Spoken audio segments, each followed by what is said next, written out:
Welcome back to the Common Sense Crypto channel, everyone. This is Rich making another video on XRP today, as usual. We're going to talk about XRP today, so I hope everyone is having a fantastic day wherever they are in the world. I must begin with this article from XRP News. Experts in cryptocurrency forecast when XRP may stop being available on exchanges. According to Eto Farina, a supply shock is one element that could cause such a rally. Farina asserts that there is a chance that the quantity of tokens available on exchanges may decline to the point of extinction. For background, with so few tokens available for purchase, such a development would create a climate in which investors would find it difficult to buy XRP. This scenario, which market analysts refer to as a supply shock, might occur by 2030 or 5 years from now, according to Farino. Here's what I think about this.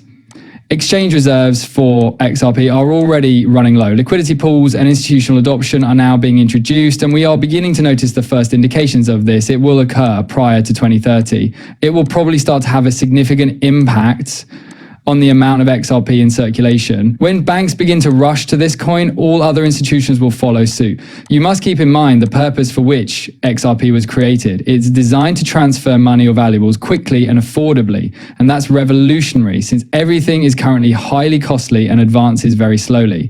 There will be a network effect when you have something revolutionary. Everyone other now needs to have it after.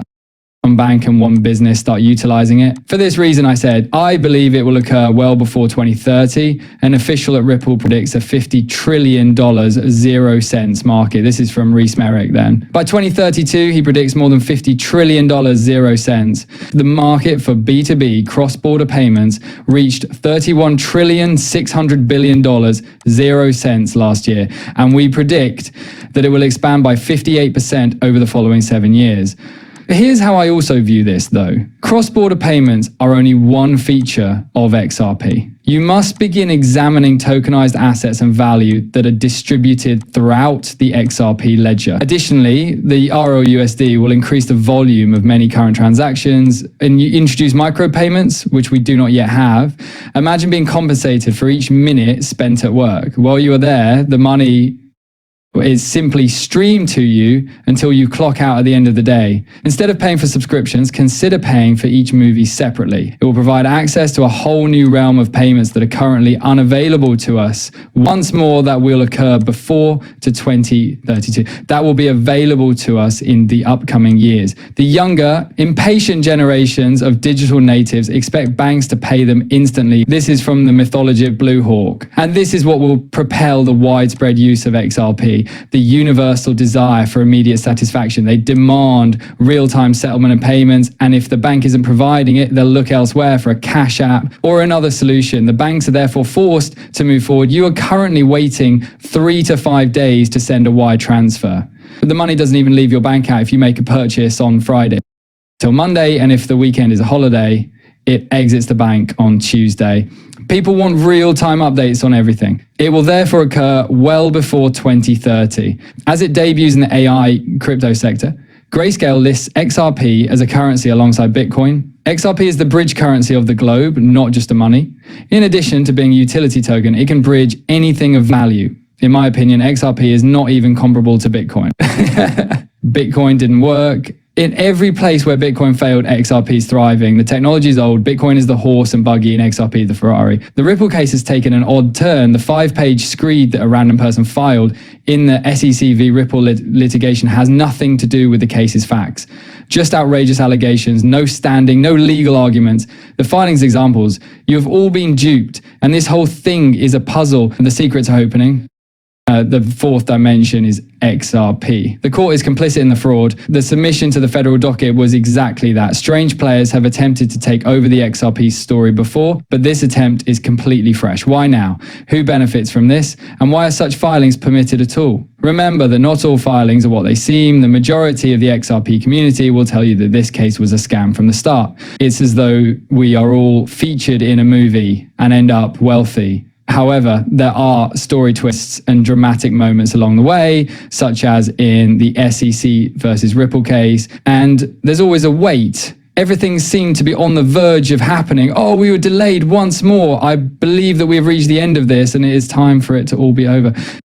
The largest issue facing XRP has been resolved by FXRP. Despite being the third largest cryptocurrency, it has no DeFi utility. We were drawn to the mechanics. Into smart contracts for FXRP. Flare collateral is required for every wrap, at least 0.5%. Increased use of FXRP results in more Flare shut himself in. Complete ecology, swaps, staking, and lending.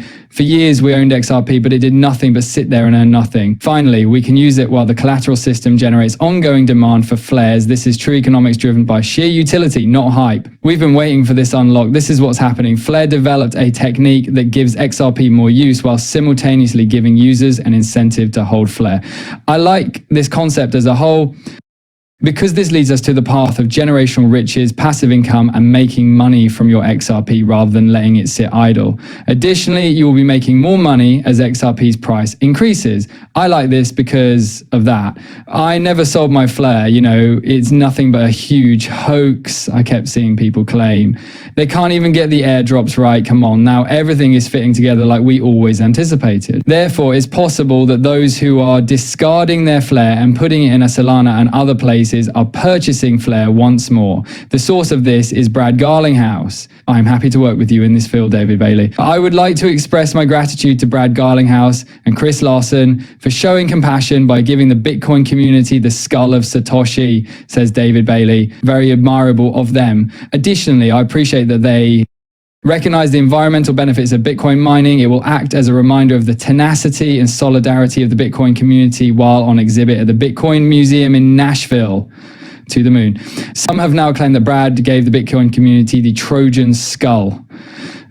As everyone knows, mining Bitcoin is not environmentally friendly. I think Brad made an effort to bring the whole cryptocurrency community together, and I applaud him for that. It's good to see someone genuinely appreciate Brad and Chris for giving the skull to the Bitcoin community, and he did it in a very elegant manner. With pressure to buy, FTX will return $5 billion, 0 cents in cash today. It appears that the money is finally being refunded. It also felt like it was taking forever. However, a Netflix film on FTX is also being produced.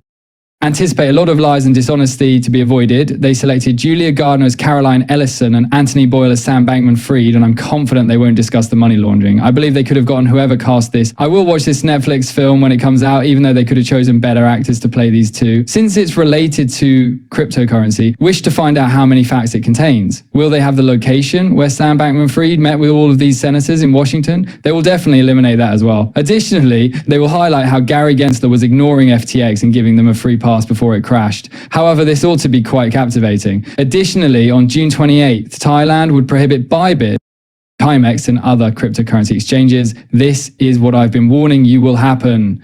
Thus, Bybit, 1000X, CoinX, OKX, and XTT.com are involved. Due to worries about money laundering and unregulated operations, they are outlawed countrywide. Exchanges will experience a congestion. This is the reason I keep saying that if you're utilizing an exchange that doesn't use Know Your Customer, KYC, anti-money laundering, AML, or KYC, then most likely there's a substantial likelihood that you will lose your money as well when that exchange ultimately fails. All day long, I have been coughing. In any case, warning you to be careful with your cryptocurrency. Avoid keeping it on these dubious exchanges.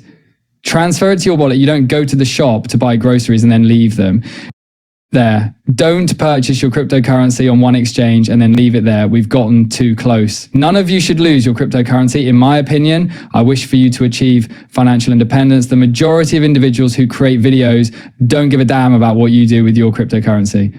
Additionally, I want you to succeed financially in this field. For me, this has always been about making money.